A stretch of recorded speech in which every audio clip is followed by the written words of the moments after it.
To become something that mathematics can deal with, a motif must be drawn as a picture. There are times when we get stuck while solving a problem.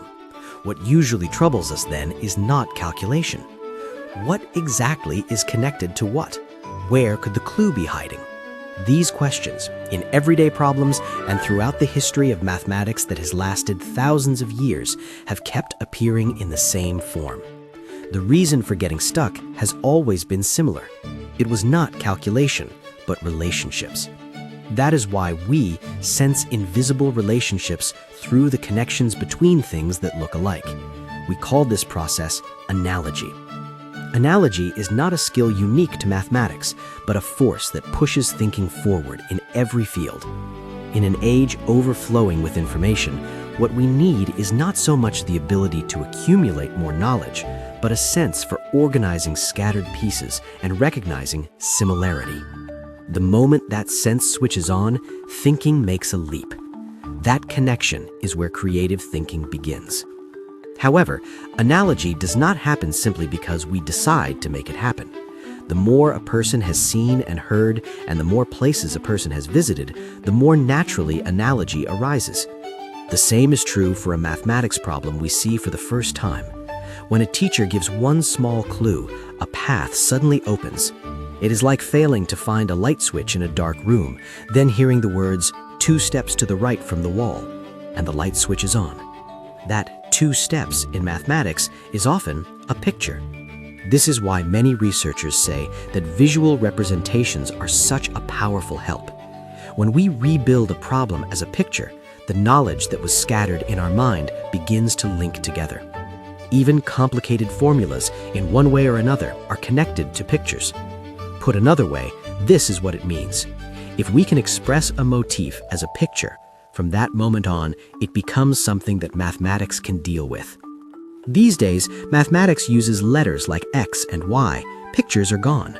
We might say this, but humanity first stored its thoughts through pictures. Cave paintings were not decoration, but the first records of trying to understand the world. And great mathematicians do the same thing today. They create formulas while looking at pictures and imagine pictures while looking at formulas. When Descartes described conic sections using coordinates and equations, it was, in the end, an event of translating pictures into language. When Andrew Wiles worked through Fermat's last theorem, which had remained unsolved for 350 years, the pictorial world of elliptic curves became an essential foundation.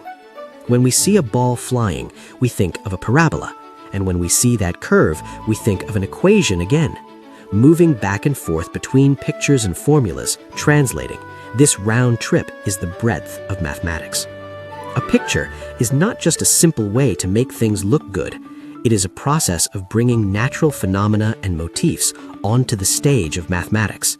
It is also the fastest path to turning the complexity in front of our eyes into relationships.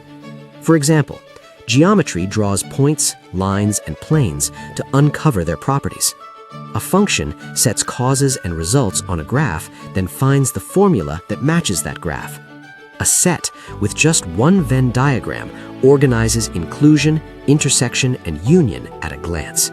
When a road network is simplified into lines, problems like the shortest path or one-stroke drawing appear, and even the complex connection structures of artificial intelligence are ultimately read as a picture called a graph.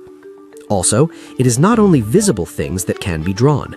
Sound can be drawn as waves, smell as molecular structures, and electromagnetic waves can be turned into pictures of vibration and frequency. The moment something invisible appears as lines and points, we become able to compare it, predict it, and work with it. Come to think about it, life is similar. Complicated emotions and relationships, when kept only in the mind, become even more tangled. When we put them down on paper, who is connected to who and where things are blocked can start to become clear.